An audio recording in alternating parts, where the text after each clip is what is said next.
नमस्कार। Plan takes पर आपका स्वागत है और हमेशा तरह आपसे निवेदन है प्लान टेक्स को सब्सक्राइब करें, बेल आइकन जरूर दबाएं, हमारे वीडियोस को लाइक करें, फ्रेंड्स एंड फैमिली के साथ शेयर भी जरूर करें।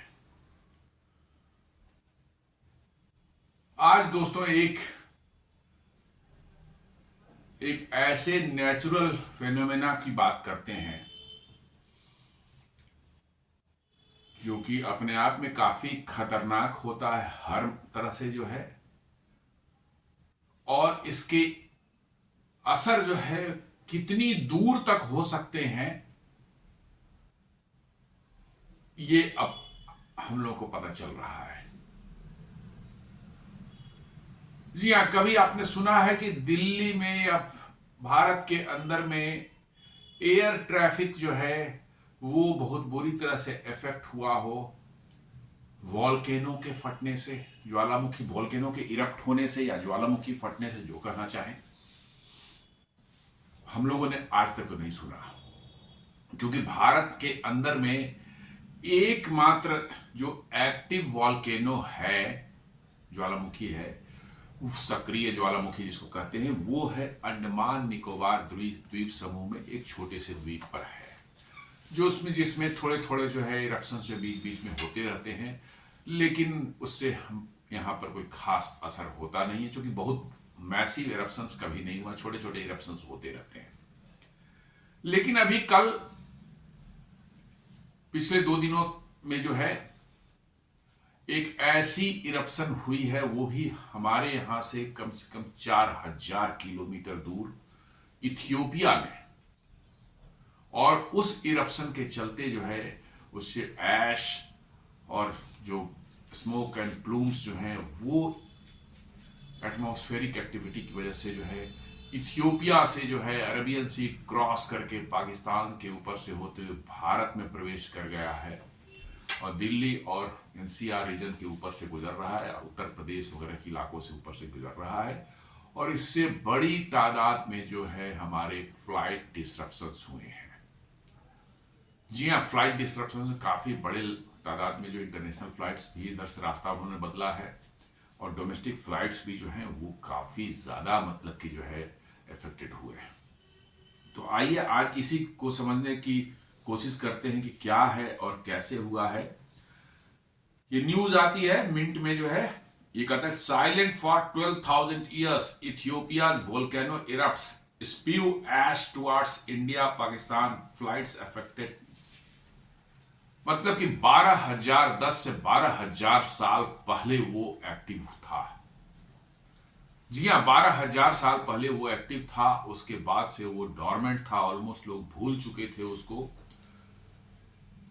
और सडनली जो है आज 12,000 साल बाद जो है वो इरप्ट हुआ है, मैसिव, मतलब कि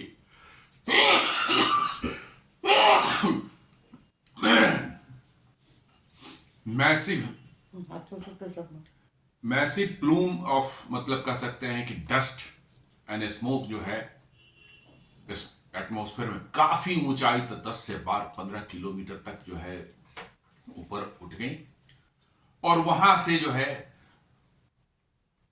विंड डायरेक्शन की वजह से अपर एटमॉस्फेयर में विंड काफी तेज होती है, और उसकी वजह से जो है ये वेस्टर्न साइड में, ईस्टर्न साइड की तरफ विंड चल रही थी, और इसकी वजह से जो है पूरा का पूरा जो है वो plume of smoke and dust जो है वो भारत और पाकिस्तान की तरफ आ रहा है, और भारत में इंटर कर चुका है वो।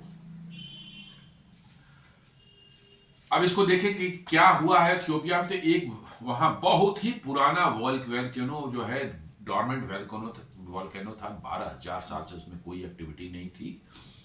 इसका नाम है हाइली गुब्बी जो है ये वॉल्केनो शील्ड वॉल्केनो है। जी हाँ, शील्ड वॉल्केनो उनको बोलते हैं जहां पर जो वॉल्केनो आते हैं तो उनके जो है लावाज वगैरह जो उनके अगल बगल पिघल करके जो माउंटेन का शेप दे देते हैं, तो शील्ड वॉल्केनो उनको बोलते हैं जहां पर जो है उनका स्लोप जो होता है बहुत ही जेंटल होता है। कई बार तो पता भी नहीं चलता कि हम किसी वॉल्केनो के ऊपर जा रहे हैं, बहुत जेंटल, इतना जेंटल कि आपको कोई माउंटेन टाइप की चीज ही महसूस ना होगी। वहां पर धीरे धीरे धीरे धीरे उठते उठते जो टॉप जहां पर होता है वहां पहुंचता है। बड़े लंबे चौड़े एरिया में उसके जो है लावा जो है फैल करके जो है over the period of time जो है उस बनाते हैं। कोई उसमें स्टिप माउंटेन जैसी कोई चीज नहीं दिखेगी आपको। इसको बोलते हैं शील्ड वोल्केनो। तो ये भी जो है ये एक शील्ड वोल्केनो है, हाईली गुबी। और ये है कहां? इथियोपिया के बिल्कुल नॉर्थ ईस्टर्न पार्ट। जी हां, रेड सी से बिल्कुल नजदीक। इथियोपिया समुद्र से कहीं नहीं लगता, लेकिन हाँ, इथियोपिया के बाद एरिट्रिया एक कंट्री है जिसकी पतली सी स्ट्रिप है जो कि रेड सी और इथियोपिया के बीच में पड़ती है। तो उसी पतली सी पट्टी के बगल में जस्ट मतलब इथियोपिया के अंदर में जो है ये हाईली गुबी जो है ये शील्ड वोल्केनो अवस्थित है। और वहीं पर जो है ये 10,000 से 12,000 साल पहले ये एक्टिव था, लेकिन पिछले 12,000 साल से बिल्कुल ये इनएक्टिव डॉर्मेंट स्टेज में था। लेकिन 23 नवंबर को ये सडनली जो है इरप्ट हो गया। जी हाँ, 23 नवंबर में को इसमें इरप्शन हुई, काफी मैसिव इरप्शन हुआ और बहुत मैसिव ऐश प्लूम जो है उससे उठ करके जो है ऊपर उठी और करीब करीब 14 से 15 किलोमीटर एल्टीट्यूड, करीब 45,000 फीट तक जो है पहुंच गई वो ऐश प्लूम जो है। जी हाँ, ऐश एंड डस्ट वगैरह जो उसमें होते हैं बहुत से पार्टिकल है, इवन ग्लास के भी बने ये होते हैं, फाइन ग्रेन्स उसमें होते हैं, बड़े डेंजरस होते हैं। वो ऊपर पहुंच गए करीब करीब 15 किलोमीटर तक। और साथ साथ जो है उसमें सल्फर डाइऑक्साइड और अदर वॉल्केनिक एक्टिव गैसेज जो है उसमें प्रेजेंट है उस प्लूम में जो है। जी हाँ, सल्फर डाइऑक्साइड तो एक मेन इंग्रेडिएंट होता ही है, साथ साथ अदर भी होते हैं, कार्बन मोनोऑक्साइड होता है, मीथेन वगैरह होती है, सब कुछ होता है। और ये जो ऐश जो है आपका जो प्लूम है उसमें क्या होते हैं, रॉक्स पर जो मेल्टेड रॉक होते हैं ऊपर जब निकल करके आते हैं तो शरीर जब पृथ्वी के अंदर तो बहुत ज्यादा गर्मी होती है तो मेल्टेड फॉर्म में रहते हैं, लेकिन वो जब निकल करके आते हैं ऊपर तो वो ठंडे होकर के जो है वो ग्रेन्स के फॉर्म में, छोटे छोटे ग्रेन्स के फॉर्म में बन जाते हैं रॉक्स। फिर ग्लास भी अंदर में होते हैं, बहुत हाई टेम्परेचर और हाई प्रेशर जहां होता है वहां ग्लास का सिलिका का प्रेजेंस में हाई टेम्परेचर और हाई प्रेशर फॉर्म में जो सिलिका ग्लास में कन्वर्ट होता है तो ग्लास के जो है उसमें जो है ग्रेन्स आपको होते हैं और अदर एब्रेसिव पार्टिकल्स जो है साथ साथ जो है उस प्लूम में रहते हैं। बड़ा ही माने टॉक्सिक मिक्सचर होता है वो, उसके अंदर में बहुत से सल्फर डाइऑक्साइड है, कार्बन मोनोऑक्साइड होंगे, कार्बन डाइऑक्साइड भी होगा, इस बड़ा टॉक्सिक मिक्सचर है। पता है नॉर्मली वो हेल्थ के लिए बहुत ही माने खराब और बहुत ही मतलब कि जो है उसके बैड इफेक्ट्स होते हैं।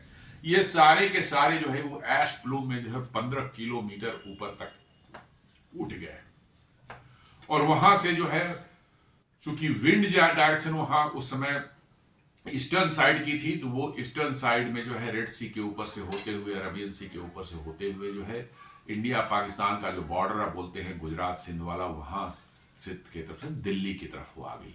और दिल्ली के बाद अब ये उत्तर प्रदेश होते हुए शायद हिमालयाज क्रॉस करके जो है चाइना में, तिब्बत में इंटर कर जाए, या शायद उसका डायरेक्शन ये भी अंदाजा लगाया जा रहा है कि वो ईस्टर्न साइड में चल करके जो है वो चीन की तरफ जो है न बढ़ जाए।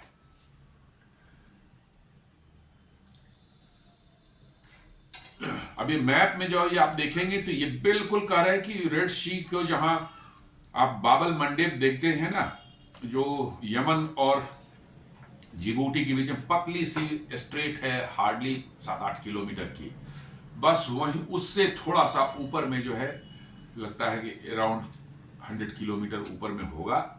और वहीं पर ये जो है आपको जो है ये हाईली गुबी जो है ये इरप्ट किया है और वहां से जो है ईस्टर्ली विंड्स की वजह से जो है ये अरबियन सी में इंटर हुआ है और अरबियन सी के ऊपर से होते हुए जो है ये भारत तक पहुंच चुका है। आप समझ सकते हैं कि 4,000 किलोमीटर कम से कम दूर होगा इथियोपिया भारत से जो है, या एटलीस्ट 4,000 किलोमीटर। और वहां पर जो इरप्शन हुआ है और उसकी कहां डिसरप्ट कर रहा है एयर ट्रैफिक को जो है वो भारत में। तो समझ सकते हैं कि एनवायरमेंटल में उसमें जो है आप कोई चीज you can not take it granted, कह रहे वो वहां हो रहा है हम तो उससे बचे हुए नहीं, वो कैसे आपके यहां पहुंचेगी यू नेवर नो।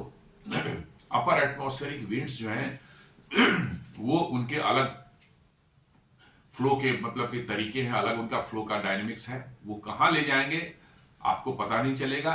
और मालूम हुआ कि thousands and thousands of kilometre दूर भी वो देशों में जो लोग हैं वहां इफेक्ट डालता है।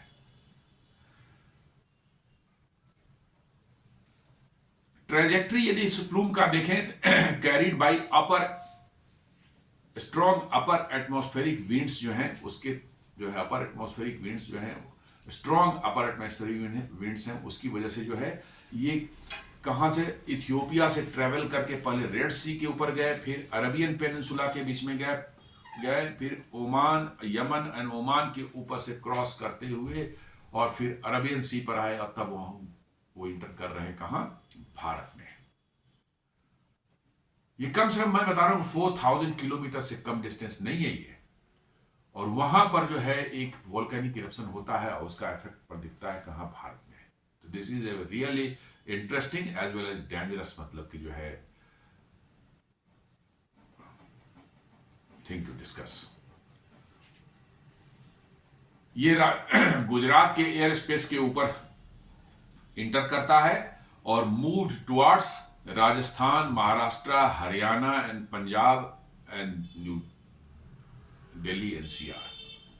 जी हाँ, गुजरात के आसपास ही इन पर इंटर करता है। गुजरात में जहां पर पाकिस्तान और भारत की सीमा लगती है, सरन क्रीक वगैरह के एरिया, उसी एरिया से इंटर करती है, वहां से राजस्थान की तरफ बढ़ती है और महाराष्ट्र भी इफेक्टेड होता है, उससे नीचे की तरफ भी थोड़ा जाता है। देन हरियाणा एंड पंजाब की तरफ नॉर्थ वेस्ट डायरेक्शन में मूव करता है और उसी में दिल्ली एंड एनसीआर भी आ जाती है। तो और नेचुरली है कि वेस्टर्न उत्तर प्रदेश भी इससे इफेक्टेड होगा। जी हाँ, इसका यदि देखा जाए स्पीड इन एल्टीट्यूड को देखें तो ये करीब करीब जो है जो मूव कर रहा है ये 100 से 120 किलोमीटर पर सेकेंड। जी हाँ, वो काफी तेज, क्योंकि अपर एटमॉस्फेयर में जो है स्पीड जो है हवा की काफी तेज होती है, जो कि हम नीचे में देखते हैं वो बहुत ही कम रहती है। 5-10 किलोमीटर रहा तो हम कहते हैं बहुत है, 10-20 किलोमीटर आ गया तो हम कहते हैं स्टॉर्म आ गया। जी हाँ, 50-60 किलोमीटर आते आते तो साइक्लोन हम लोग डिक्लेयर करते हैं उसको। लेकिन अपर एटमॉस्फेयर में ये बहुत कॉमन है, काफी तेज गति से हवा जो मूव करती है और ये ऊपर में उसका जो हवा की स्पीड है 100 से 120 किलोमीटर पर आवर। और इसीलिए देखिए 23 तारीख को जो है वहां हुआ है और आज 25 को जो है वो भारत में जो है ये तबाही मचा रहा है। 4000 किलोमीटर दूर 2 दिन में ट्रेवल कर चुका है। एल्टीट्यूड ये ऊंचाई को देखा है तो मोस्टली जो है ये 15,000 फीट से 45,000 फीट के यानी कि 5 किलोमीटर से लेकर 5 करीब करीब मान सकते हैं कि हाँ 5 किलोमीटर से लेकर के 15 किलोमीटर की ऊंचाई तक मतलब ये फैले हुए हैं। ज्यादातर ऊपर ही है, नीचे नहीं है, नीचे कम ही बहुत कम है। जो मेन जो है डेंस जो मैंने प्लूम है वो काफी ऊंचाई है 10 से 15 किलोमीटर के बीच में, थोड़ा बहुत उसके नीचे भी थोड़ा बहुत तो आ ही जाते हैं। तो ये 15,000 फीट के ऊपर के आसपास में है ऊपर। और दिल्ली में जो है 24-25 नवंबर जो है मतलब कि जो 24-25 नवंबर की रात जो है वहां पर 11 बजे के आसपास में जो है 11 बजे रात के आसपास में जो है 11 PM में जो है ये इंटर किया है, दिल्ली के आसपास पहुंचा है ये।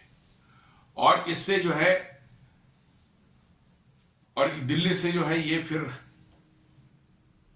थोड़ा सा ईस्टवर्ड मूव कर रहा है, मूव किया है और ईस्टवर्ड मूव कर शायद ये उत्तर प्रदेश और बिहार के ऊपर से होते हुए नॉर्थ ईस्ट आसाम और अरुणाचल प्रदेश की तरफ से होते हुए चीन में घुस जाए। तिब्बत में शायद ये नहीं जाएगा, चूंकि हिमालयन रेंज भी काफी ऊंची है तो थोड़ा सा ऑब्स्ट्रक्शन उसकी वजह से भी है, तो हवा का पैटर्न नेचुरली है कि उसकी वजह से थोड़ा चेंज हुआ होगा रहता है।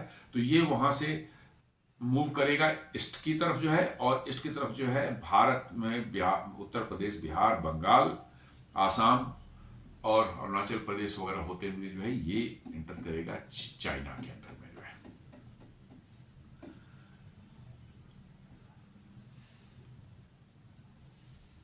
अब इसमें जो है अफेक्टेड कौन क्या क्या हुआ है भारत में जो है, तो मेनली जो है कहते हैं एक ही चीज जो है वो है एविएशन।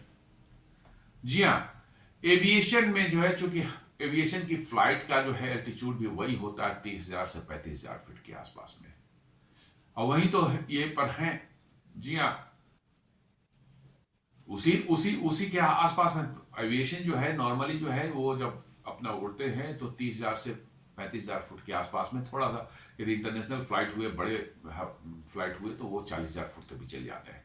और एग्जैक्टली उसी मतलब कि जो है के आसपास में जो है उसी एल्टीट्यूड पर ये प्लूम्स जो है फ्लो कर रहे हैं। तो कहता है कि वोल्केनिक एश जो है एक्सट्रीमली डेंजरस होते हैं एयरक्राफ्ट्स के लिए। जी हाँ, एयरक्राफ्ट्स के लिए जो है बड़े खतरनाक माने जाते हैं। मुझे याद है 2010 के आसपास में 10 या 11 के आसपास में, exactly I am not able to remember, Spain में जो है एक बहुत बड़ा वोल्केनिक इरप्शन हुआ था, और उसकी वजह से स्पेन में पूरे के पूरे स्पेन में जो है एविएशन करीब करीब एक सप्ताह के लिए रुक गई थी, बिल्कुल ऑलमोस्ट इट स्टॉप्ड। स्पेन और उसके आसपास के कुछ देशों, फ्रांस वगैरह में भी जो है, और ये पुर्तगाल वगैरह में भी जो है, स्पेन में तो पूरी तरह से इफेक्ट हो गया था। फ्रांस के भी पार्टली कुछ एरियाज में फ्लाइट्स जो है बंद हो गए थे एक सप्ताह के लिए। पुर्तगाल में ही बंद हो गए थे, क्योंकि इतना ज्यादा मतलब कि जो है वो वोल्केनिक ऐश जो है उसके एटमॉस्फेयर में आ चुका था कि एयरक्राफ्ट्स को उनके अंदर से उड़ाना जो है it was considered highly dangerous, because कि वो डैमेज करते हैं एयरक्राफ्ट्स के इंजन को और अदर पार्ट्स को, और उससे एयरक्राफ्ट की सेफ्टी पर बहुत बड़ा खतरा आ जाता है। तो अब क्यों है वोल्केनिक ऐश जो है इतना डेंजरस एयरक्राफ्ट के लिए, क्यों है? तो बेसिकली क्या है कि ये जो ऐश प्लूम्स हैं, जिसमें मैंने बताया कि रॉक्स होते हैं, ग्लास होते हैं, और अदर एब्रेसिव मटेरियल्स होते हैं, सल्फर वगैरह भी होते हैं, सल्फर डाइऑक्साइड वगैरह, ये क्या है कि इंजन में घुस जाते हैं। एयरक्राफ्ट जो उड़ रहा है उसके इंजन में, इंजन नेचुरली हवा शक करता है बाहर से, उसको खींच लेते हैं, और वो इंजन के हीट की वजह से वो मेल्ट कर जाते हैं अंदर में। और मेल्ट करने के बाद जो है ग्लास और वो सब जो है रॉक है, वो क्या है, इंजन के पार्ट्स जो है, टरबाइन ब्लेड्स हैं, कंप्रेसर हैं, ये सब जो है, या अदर सेंसर्स या फ्यूल के नोजल्स हैं, उस पर जाके डिपॉजिट कर जाते हैं, उस पर जाके बैठ जाते हैं ये। और ये डैमेज करते हैं कि टरबाइंस को डैमेज करते हैं, सेंसर्स को डैमेज करते हैं, और फ्यूल सिस्टम्स को भी डैमेज कर देते हैं। जी हाँ, उसके अंदर में घुस जाएंगे और डिपॉजिट हो जाएंगे, तो नेचुरली है कि आपका जो फ्यूल सिस्टम को ये जो चोक कर सकता है, टरबाइन ब्लेड्स की प्रॉपर्टी बदल जाएगी, वो डैमेज हो जाएंगे बीच फ्लाइट में, इन फ्लाइट के अंदर में जो है, और इससे बड़ी खतरनाक स्थिति पैदा हो सकती है। और साथ साथ जो है ये जो, चूंकि पार्टिकल्स जो है, ग्रेन पार्टिकल्स बड़े फाइन होते हैं, और बहुत स्पीड से 100-120 किलोमीटर स्पीड से जो है वो फ्लो कर रहे हैं, तो विंड जो हवाई जहाज चल रही है उसका विंडशील्ड, जो पायलट का जो कॉकपिट का विंडशील्ड होता है, उस पर स्ट्राइक करेंगे तो उसमें बड़े बड़े स्क्रैचेस क्रिएट कर सकते हैं, जो कि विजिबिलिटी को बुरी तरह से जो है इफेक्ट कर दे सकता है। और साथ साथ जो है अंदर में पैसेंजर्स बैठे रहते हैं, उनके लिए भी जो है खतरा पैदा होता है, क्योंकि बाहर से भी फ्रेश एयर तो लेता ही हवाई जहाज जो है, अंदर के जो क्लाइमेटिक कंडीशंस मेंटेन करने के लिए जो है, अब उसमें जो है बाहर से हवा इंजेस्ट करेगी, जिसमें कि स्मोक पार्टिकल्स और ये सब डस्ट पार्टिकल्स वगैरह हैं, ऐश वगैरह है, उसके कारण से जो है स्मोक अंदर में महसूस हुआ कि स्मोक आ गई है, या अंदर के स्मेल जो है, ऑर्डर जो है केबिन का जो है, उसमें भी बदलाव दिख सकता है, पैसेंजर को भी डिस्कम्फर्ट हो सकता है। और इसलिए जो है भारत में DGCA, director general of civil aviation, ने इस खतरे को जो है पहले से भांप लिया, और उन्हीं ने नेशन वाइड एक एडवाइजरी जो है जारी की है टू ऑल एयरलाइंस। जी हाँ, नेशनल, डोमेस्टिक और इंटरनेशनल सभी फ्लाइट्स के लिए उन्होंने एडवाइजरी जारी की है। उन्होंने क्या दिया है कि avoid affected air routes and altitudes. जी हाँ, कहा कि जो जिस एरिया से जो है डिक्लेयर किया गया कि इस पाथ से जो है ये फ्लो कर रहा है, मतलब कि जो ऐश प्लूम्स जो हैं, उस पाथ को आप अवॉइड करें, और साथ साथ जिस एल्टीट्यूड पर हैं, जिस ऊंचाई पर हैं, उस ऊंचाई को भी आप अवॉइड करें। जी हाँ, यदि आपको दिया गया कि वो 30,000 फीट के ऊपर के आसपास उनकी ऊंचाई, तो आप 10,000 फीट पर उड़े, उसको क्रॉस करें, आप निकले, वहां से आगे बढ़े, फिर जाके अपनी ऊंचाई जो है उस ऊंचाई पर जाए, नहीं तो आपके लिए खतरा हो सकता है। साथ साथ उन्होंने कहा है कि monitor engine health and systems, यहाँ कहा कि जब फ्लाइट कहीं फिर वहां से गुजरे उस पास से जो है, तो फिर जहां आप लैंड करें वहां पर तुरंत अपने एयरक्राफ्ट के जो है इंजन्स और उनका जो अदर कंट्रोल सिस्टम्स जो हैं, जो कि उनको जो है चेक करें, उनको जो है चेक करें कि उसमें कोई गड़बड़ी तो नहीं आई है, ठीक ठाक है या नहीं है। मान लो दिल्ली से कलकत्ता जा रहे हैं, तो दिल्ली से उड़े और कलकत्ता में उतरे हैं, तो उतरने के बाद आपको चेक करना है कि भाई मतलब कि सब चीज ठीक है या नहीं है। नहीं तो इसमें गड़बड़ी आ जा सकती है, क्योंकि आप सोच रहे हैं सब कुछ ठीक है, अभी तो उड़ करके आए हैं, सब कुछ ठीक रहा, लेकिन नहीं, वो आपके अंदर में जो है, जो मेल्ट करने के बाद जो है वो ग्लास और ये सब जो है रॉक के ग्रेन्स हैं, वो मेल्ट करने के बाद जो है कहाँ कहाँ डिपॉजिट हो गए हैं आपको पता नहीं चलेगा। हो सकता है आगे की फ्लाइट्स में जो है वो ट्रबल पैदा करें। तो इसलिए कहा कि monitor health engine health and systems को है आप एकदम बिल्कुल मॉनिटर करें, और जहां नेक्स्ट आपका लैंडिंग हो वहां पर जाकर थॉरो चेकअप करें उसको। और कोई भी ऐश का इनकाउंटर आपको होता है, यदि आप फ्लाई कर रहे हैं, आपने सारे प्रिकॉशंस लिए, इसके बावजूद भी ऐश क्लाउड का जो है कोई आपको जो इनकाउंटर करते हैं अपने पाथ में जो है, तो आप इमीडिएटली जो है डीजीसीए को रिपोर्ट करें, ताकि और फ्लाइट्स जो हैं उनको गाइड किया जा सके कि वो अवॉइड करें उसको जो है। और साथ साथ जैसा मैंने बताया कि इंस्पेक्ट करें फ्लाइट को जो है एयरक्राफ्ट को, यदि वो पॉसिबली एश लैंड जोन से क्रॉस किए हैं, तो वही कर रहा है कि आप जहां पर भी उतर करके जाएं, उतरें, वहां पर जाकर अपने थॉरो चेक करें जो है कि भाई आपका इंजन ठीक है, आपके कंट्रोल सिस्टम ठीक है, आपके जो है अदर जो चीजें हैं एयरक्राफ्ट की जो है मैकेनिकल सिस्टम्स हैं वो सब दुरुस्त काम कर रहे हैं या नहीं कर रहे हैं। क्योंकि ये निहायत ही डेंजरस सिचुएशन क्रिएट करता है, जहां पर कहाँ घुसेगा, ये तो मैंने क्लाउड के फॉर्म में है, ऐश क्लाउड के फॉर्म में, वो कहाँ घुसेगा, कहाँ डैमेज कर सकता है, आज नहीं पता चलेगा, 10 दिन बाद पता चलेगा, महीने दिन बाद पता चलेगा कि उसकी वजह से डैमेज हो गया था और कोई फैटल इंसिडेंट ना हो जाए। इसलिए बड़ी डेंजरस सिचुएशन है। डीजीसीए ने बड़े स्ट्रिक्ट इंस्ट्रक्शन जारी किए हैं कि कैसे आप इसको अवॉइड करें, और यदि उधर से गुजरे हैं तो फिर आपको क्या क्या प्रिकॉशन लेना है लैंड करने के बाद, या फ्लाइट के दौरान भी आपको क्या क्या प्रिकॉशन लेने हैं। ये सारे चीजें जो है डीजीसीए ने जो है एडवाइजरी जारी की है सारी एयरलाइंस को जो है। बहुत से इसके कारण मल्टीपल इंटरनेशनल डोमेस्टिक फ्लाइट्स जो हैं आपको डिसरप्ट हुए हैं, जिसमें कैंसिल भी हुए हैं, रीरूटेड भी हुए हैं, रीराउटिंग हुई है उनकी जो है, और डिलेड भी हुआ है। जी हाँ, डोमेस्टिक और इंटरनेशनल दोनों। अफेक्टेड एयरलाइंस जो है बता रहा कि इंडिगो है, अकाशा एयर है, एयर इंडिया है, केएलएम है, और भी बाहर की कुछ इंटरनेशनल फ्लाइट्स हैं। करीब करीब सभी जो भारत से गुजर, चूंकि भारत का एयर स्पेस बहुत ही बिजी एयर स्पेस है, चूंकि ये आपके यूरोप और साउथ ईस्ट एशिया के बीच का एक पास करने वाला यही आपका कॉरिडोर है। जी हाँ, भारत के ऊपर से उनको गुजरना ही गुजरना है, क्योंकि अदरवाइज और नॉर्थ जाएंगे तो फिर तिब्बत के ऊपर से, हिमालयन के ऊपर से, जो which not consider very good, तो आपको जो है मोस्ट ऑफ द यूरोप और north south east Asian nation जो है हमारे, उनके बीच की ट्रैफिक जो है, इधर वियतनाम है, आपको Thailand, Malaysia, Singapore, even Australia वगैरह की ट्रैफिक जो है वो सब ऐसे ही होकर के जाती है। इवन जो है आपको मिडिल ईस्ट से लेकर के से की ट्रैफिक जो है साउथ ईस्ट के लिए या ऑस्ट्रेलिया के लिए, वो भारत के ऊपर से ही क्रॉस करती है, या चाइना के लिए भी जो है, जी हाँ, मिडिल ईस्ट से चाइना के लिए कोई ट्रैफिक जाती है तो भारत के ऊपर से ही होकर के गुजरती है ज्यादातर। तो इसलिए जो है बहुत ही बिजी कि हमारा एयर स्पेस है, और इसलिए जो है उसमें इतना बड़ा एक माने वॉल्केनो ऐश प्लूम जो है ट्रेवल कर रहा हो, तो इट इज एब्सोल्युटली डेंजरस मतलब सिचुएशन।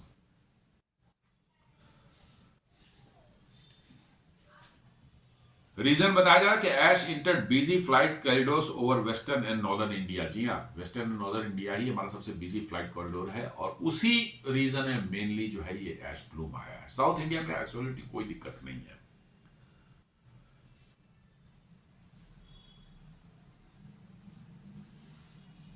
अब लोग कह रहे हैं कि भाई ये ऐश प्लूम आ गया है तो दिल्ली में के पॉल्यूशन का क्या होगा। दिल्ली तो ऑलरेडी जो है बिल्कुल हाफ रही है, जी हाँ, सांस लेने के लिए।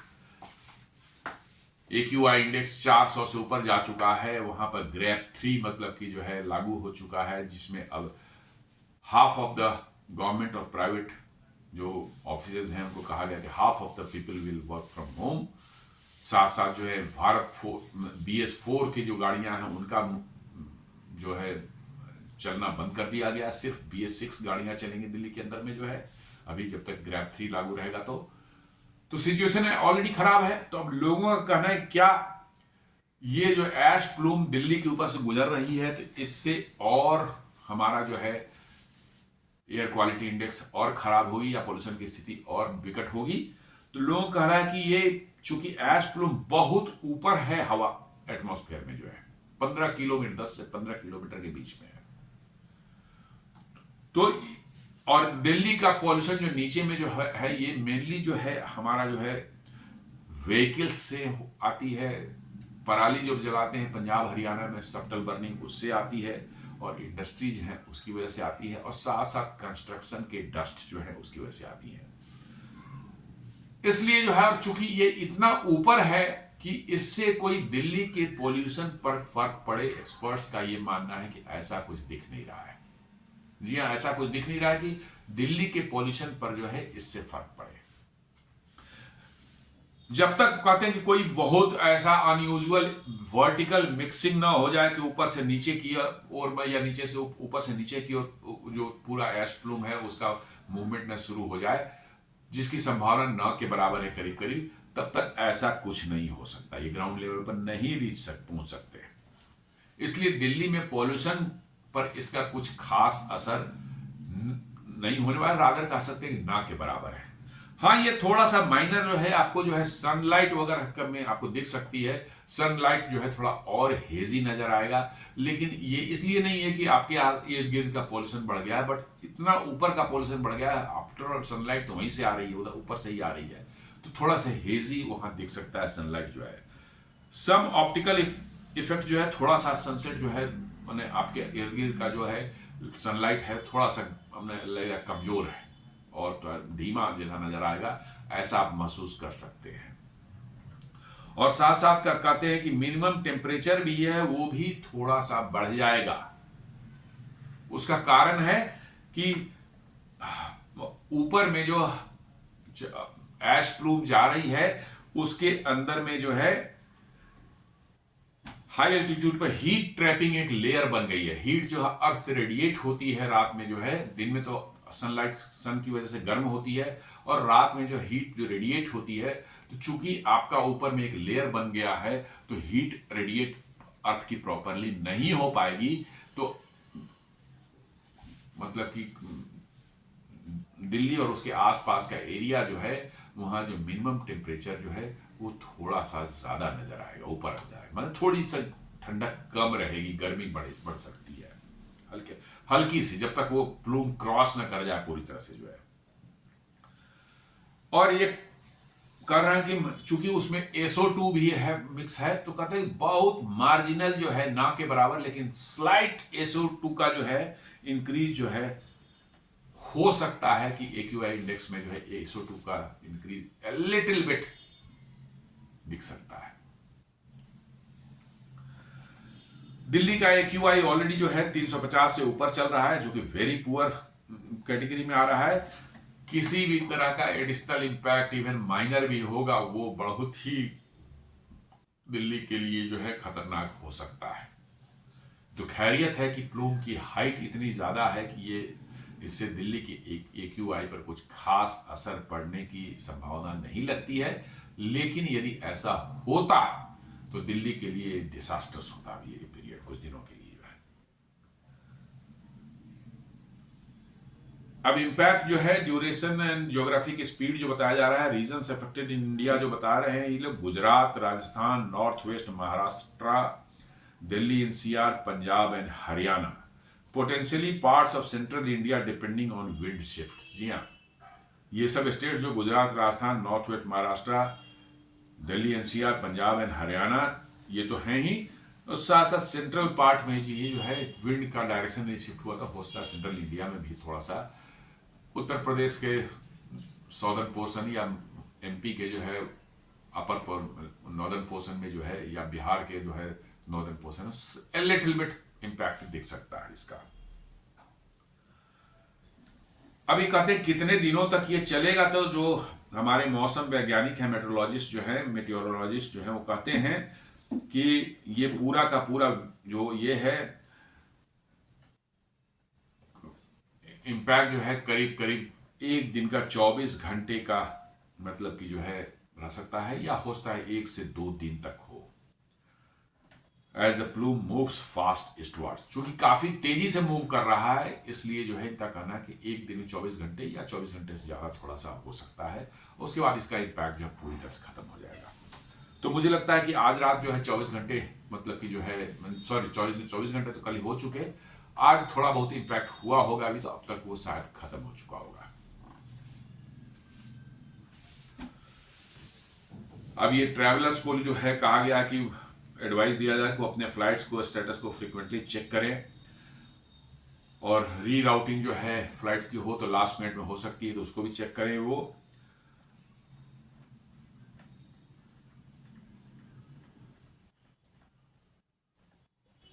कुछ एयरक्राफ्ट को जो है थोड़ा डिले हो सकता है, क्योंकि मैंडेटरी इंस्पेक्शंस जो है में जा सकते हैं बिफोर मतलब कि फ्लाइंग अगेन। साथ साथ जो कहा जा रहा है कि भाई ऑल दो दिल्ली का पॉल्यूशन जो है बहुत कम, मैंने बहुत डेंजरस सिचुएशन पर ऑलरेडी है, लेकिन फिर भी रिकमेंड किया जाए कि N95 मास्क लो लगावें, limited outdoor activity specially morning और and evening walks, keep air purifier running indoors, monitor AQI through apps. जी हाँ, हालांकि एक्सपर्ट्स ये बोल रहे हैं कि इतनी ऊंचाई पर है कि उसका इम्पैक्ट AQI पर नहीं होता, पर फिर भी एज ए प्रिकॉशनरी स्टेप्स कुछ हेल्थ एडवाइजरी भी जारी किए गए हैं। अब ये क्यों इतना सिग्निफिकेंट है, क्योंकि अब हम सोच ही नहीं सकते नॉर्मली कोई वोल्केनो जो है अफ्रीका में इरप्ट हो रहा है, उसका जो है इम्पैक्ट जो है भारत में पड़ रहा हो। ये साफ दिखाता है कि लॉन्ग डिस्टेंस एटमॉस्फेरिक ट्रांसपोर्ट जो है वो कुछ भी कर सकती है। हम लोग जैसा सोचते हैं वैसा नहीं है, ये इसमें कुछ भी हो सकता है, कहीं से कहीं पहुंच सकता है ये। और ये साफ साफ दिखाता है कि कैसे जो है ग्लोबल अपर विंड पैटर्न जो है वो दुनिया की कैसे इंटरकनेक्टेड है आपस में। नीचे में तो हम लोग पता भी नहीं चलता, लेकिन ऊपर में जब ऊंचाई पर जाते हैं 15 किलोमीटर 20 किलोमीटर ऊंचाई पर जाते हैं, तब कैसे दुनिया की जो है ग्लोबल मतलब कि इंटरकनेक्टेड अपर विंड जो कैसे इंटरकनेक्टेड है ये पता चल रहा है, कहां हुआ है और कहां पहुंच गया ये पॉल्यूशन जो है। और ये दिखा रहा है कि कैसे इन्वायरमेंटल हैजार्ड जो है थाउजेंड्स ऑफ किलोमीटर दूर जो हुआ है वो भारत में एविएशन को अफेक्ट कर सकता है। कैन यू बिलीव कि 4000 किलोमीटर दूर कोई घटना हुई है और उससे भारत के एविएशन उस पर असर पड़ रहा हो, तो ये सोचने वाली बात है। और साथ साथ बता रहा है कि ये दिल्ली जैसे जो हाईली पॉल्यूटेड सिटीज हैं, खासकर विंटर सीजन में, उनके लिए जो है कितना वल्नरेबल सिचुएशन बना। यदि यही लोअर हाइट पर ये प्लूम होता तो दिल्ली की आज क्या दशा होती आप समझ सकते हैं, बहुत ही बुरी हालत होती। अब आप देखें, कहें कि भैया क्या हो गया सडनली 12,000 साल के बाद में ऐसा क्या हो गया कि सडनली जो है ये ज्वालामुखी जो 12,000 साल से डोरमेंट था ये फट पड़ा और इतने ह्यूज अमाउंट में गैस डस्ट और एश प्लूम्स जो है एटमॉस्फेयर में इसने रिलीज करना शुरू कर दिया। तो दरअसल आप कारण देखें तो जो भी ज्वालामुखी होते हैं वो अर्थ के क्रस्ट के नीचे जो पिघला हुआ मेंटल है, जो कि मतलब कि जो है कह सकते हैं कि पूरी तरह से लिक्विड नहीं, सेमी लिक्विड का सेमी सॉलिड बोल सकते हैं, वो मोल्टन मेंटल जो है वो प्लास्टिक टाइप का एक सब्सटेंस के अंदर पिघला हुआ जो है उसी के ऊपर अर्थ की क्रस्ट जो फ्लोट करती है। और हमारे अर्थ के क्रस्ट जो है दुनिया में टुकड़े टुकड़े में प्लेट्स जिनको बोलते हैं प्लेट टेक्टोनिक्स, ये जो स्टडी ये सब्जेक्ट है इसको प्लेट टेक्टोनिक्स बोलते हैं। हमारे टुकड़े टुकड़े में कई एक प्लेट्स हैं वो फ्लोट कर रहे हैं उस पर, माने आपस में जो स्लाइड कर रहे हैं, उस पेस्टी जो प्लास्टिक टाइप का पेस्टी मटेरियल है उसके ऊपर स्लाइड कर रहे हैं। और उसी के जहां वो टकराते हैं आपस में वहां पर ये होता है, क्या कहते हैं, अर्थक्वेक आता है। यहां पर कुछ विचित्र स्थिति है। ईस्टर्न अफ्रीका जो है एक्चुअली जो प्लेट वहां पर 3 प्लेट एक साथ, एक अफ्रीकन प्लेट है जो वेस्ट साइड में है और एक सोमालियन प्लेट है जो उसके नीचे साउथ ईस्ट साइड में है, और नॉर्थ वेस्ट साइड में जो है अरबियन प्लेट है। और ये तीनों जो कहां मिल रहे हैं, वही रेड सी और बाबल मंडेब और इथियोपिया के आसपास में जो है, वहीं पर जंक्शन है तीनों का। और तीनों ही जो है एक दूसरे से दूर हट रहे हैं। जी हां, तीनों ही अपने से एक हद से दूर हट रहे हैं, इसलिए अफ्रीका में बड़ी बड़ी दरारें देखी जा रही है। ईस्ट अफ्रीकन रिफ्ट जो हम लोग जानते हैं, करीब 4000 किलोमीटर लंबी जो है एक रिफ्ट है जो है, वो तैयार हो रही है, फट रही है धरती। क्यों? प्लेट्स अंदर से हट रहे हैं। ईस्टर्न अफ्रीका जो है आपका, जो है केनिया है, तंजानिया है, नीचे में मोजाम्बिक वगैरह, पूरा का पूरा है जो वो फट रहा है, अलग हो रहा है, मेन अफ्रीकन प्लेट से जो है अलग हो रहा है। एक ये ईस्टर्न साइड जा रहा है और अफ्रीकन प्लेट थोड़ा वेस्टर्न साइड जा रहा है, तो बीच में दरार पड़ रही है। और वही जंक्शन जहां है, जहां पर ये मतलब कि जो है वॉल्केनो स्थित है, वो जंक्शन है, वहां से अरबियन प्लेट भी उसके आसपास से गुजरती है, और वो अरबियन प्लेट जो है ऊपर की तरफ जा रही है, नॉर्थ वेस्ट की तरफ जा रही है। अफ्रीकन प्लेट जो है वेस्ट की तरफ जा रही है, सोमालियन प्लेट जो है वो ईस्ट की तरफ जा रही है, और वो जो है अरबियन प्लेट नॉर्थ वेस्ट की तरफ जा रही है। मतलब तीनों के तीनों प्लेट अलग हो रहे हैं। अब अलग हो रहे हैं तो क्या होगा? अर्थ का क्रस्ट जो है वहां कमजोर पतला होता जाएगा। जैसे जैसे दूर होते जाएंगे, अर्थ का क्रस्ट जो है पतला होता जाएगा। और यदि उसके नीचे जो है मैग्मा का जमा है, उसका प्रेशर बना हुआ है पहले से, और जैसे ही अर्थ का क्रस्ट जो है कमजोर होता है, वहां पर वो फाड़ करके निकल जाता है, दैट इरप्ट्स लाइक ए वोल्केनो। और एग्जैक्टली ये हुआ है, वही हुआ है। क्योंकि इतना पुराना वोल्केनो जिसका कहीं कोई अता पता तक नहीं था। लोग जानते थे, रिसर्च में पता चला हाँ यहाँ वोल्केनो था, लेकिन दिखता भी नहीं था कि ये वोल्केनो है। बताया शील्ड वोल्केनो है, तो उनका जो ये होता है ग्रेडियंट होता है, इतना जेंटल है कि अब पता ही नहीं चलेगा। भाई सिंपल एक ऊंचाई, जमीन की ऊंचाई थोड़ी बढ़ रही है, जस्ट दैट्स ऑल। और वहां पर वोल्केनो आने का मतलब है कि वो तीनों जो प्लेट्स जो हैं वो आपस में हट रहे हैं, एक दूसरे से दूर हट रहे हैं। वहां अर्थ की क्रस्ट जो है कमजोर हो रही है, वहां रिफ्ट बन रहा है, एक मतलब की फ्रैक्चर टाइप का आ रहा है, और वहीं से वोल्केनो इरप्ट हुआ है। और ये इतना बड़ा वोल्केनो सडनली 12 साल बाद इरप्ट हुआ है। The area is one of the few places on Earth where continental shifting is happening, meaning the land itself is splitting। जी हाँ, कॉन्टिनेंटल शिफ्टिंग जो है उस एरिया में हो रही है। ये ऑलरेडी जियोलॉजिस्ट लोग जान रहे थे, काफी लंबे समय से जान रहे थे।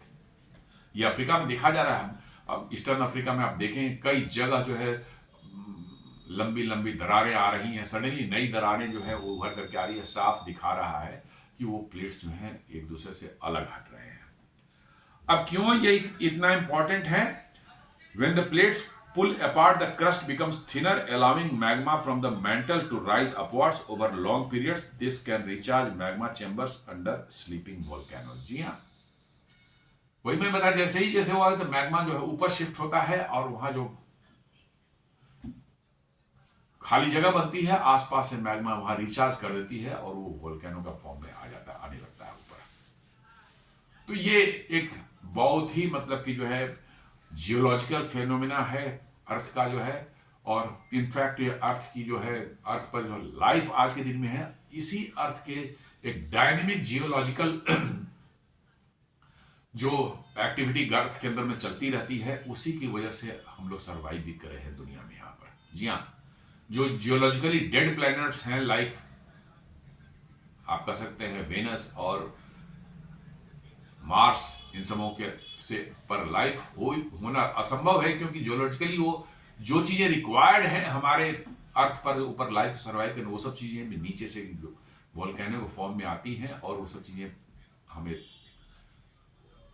अर्थ में जो डिपॉजिट होती है और हम उसका इस्तेमाल करते हैं, उसी के अराउंड लाइफ भी डेवलप होती है। तो जियोलॉजिकली एक्टिव जो कोई प्लेनेट है, वहां पर लाइफ होने की संभावना ज्यादा मानी जाती है।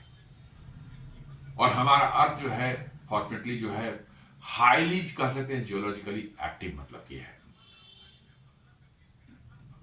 और इस जियोलॉजिकल एक्टिविटी की वजह से ही ये सब सारी चीजें हो रही हैं। अर्थक्वेक्स हो या मतलब इससे आपके जो है वोल्केनोज हो, ये सब उसी का नतीजा है। अब कहा जाता है कि many volcanoes erupt after huge gaps. जी हाँ, बहुत ज्यादा गैप के बाद में वोल्केनो जो है इरप्ट होते हैं। जैसे कि आपको फिलीपाइंस में माउंट पिनाटुबो जो है इरप्टेड आफ्टर 500 ईयर्स, 500 साल बाद इरप्ट हुआ। जी हाँ, न्यूजीलैंड में टाउपो जो है एक जो है वोल्केनो जो 1000 साल के बाद में इरप्शन उसमें हुई। और लॉन्ग वैली कैल्डेरा जो है यूनाइटेड स्टेट्स में eruption thousands of year apart. America में ही एक येलो स्टोन जो है नेशनल पार्क है, वहां पर वो अभी भी एक्टिव है। 6 लाख साल से मैंने है डोरमेंट है, लेकिन अभी भी एक्टिव है। कब माना जाता है कि कब वहां से इरप्शन हुआ, कि बहुत भयानक इरप्शन हो सकता है वहां पर। सिमिलरली जो हाईली गोबी जो अफ्रीका में हुआ है, ये 12,000 साल बाद जो है ये इरप्ट हुआ है। नॉर्मली शील्ड वोल्केनो के लिए माना जाता है कि ये कोई बहुत अनयूजुअल चीज नहीं है, क्योंकि शील्ड वोल्केनो के ऊपर में इतना थिक लेयर जो है जमा हो जाता है लावा वगैरह के बारे, क्योंकि वहां बहुत मोटी माने परत बन जाती है अर्थ के क्रस्ट पर, तो उनके दोबारा रीएक्टिव होने के चांसेस बहुत कम होते हैं। चूंकि अर्थ के क्रस्ट के ऊपर इतना मोटा लेयर चढ़ जाता है, और चूंकि जेंटल से स्लोप होता है, इसका मतलब बहुत बड़े एरिया में उनका जो है लावा जो है फैल करके जो है उसका इतना बड़ा लेयर बन जाता है कि काफी थिक मतलब हो जाता है, तो उसको तोड़ के निकल पाना मैग्मा के लिए असंभव होता है। तो ये माना जाता है कि जो शील्ड वोल्केनो है नॉर्मली वो बहुत इरप्ट करते भी हैं तो बहुत लंबे समय के बाद में करते हैं। और वही जो है ये हाइला गोबी के साथ में जो 12 साल बाद इरप्ट हुआ है, जो कि जियोलॉजिस्ट बता रहे हैं कि ये शील्ड वोल्केनो के लिए कोई बहुत अनयूजुअल चीज नहीं है, ये नॉर्मल चीज है। तो ये एक ऐसा फिनोमेना हुआ है जो कि बहुत सालों के बाद दिख रहा है कि इतना पुराना वोल्केनो जो है 12,000 साल पुराना कोई शील्ड वोल्केनो जो है अब दोबारा से इरप्ट करता है, और 4,000 किलोमीटर दूर जो है भारत में जो है एविएशन एक्टिविटी को इफेक्ट करता है। तो आप समझ सकते हैं कि क्या इसकी कितनी पावर होगी, कितना इंपैक्ट इसका होगा। 4,000 ये थोड़ा पास में होता तो क्या हालत होती, ये सब अंदाजा लगाना मुश्किल है। देखिए नहीं में जो भी है, ये बड़ी इंटरेस्टिंग और बड़ा ही मतलब ये कि 12,000 साल पुराना वोल्केनो जो है फिर से इरप्ट हुआ है, इज एब्सोल्युटली फैंटास्टिक। तो दोस्तों ये हमारा छोटा सा विश्लेषण था कैसे हाइला गोबी जो है एक शील्ड वोल्केनो इथियोपिया में जो है इरप्ट किया है 12,000 साल के बाद, और उसके क्या इम्पैक्ट भारत पर हो रहा है, खासकर जो है हमारे एविएशन सेक्टर पर। तो उम्मीद करता हूं ये विश्लेषण हमारा पसंद आया होगा। हमारे वीडियोस को लाइक करें, फ्रेंड्स एंड फैमिली के साथ शेयर करें, हमारे चैनल को सब्सक्राइब करें और बेल आइकन दबाना बिल्कुल नहीं भूलें। धन्यवाद।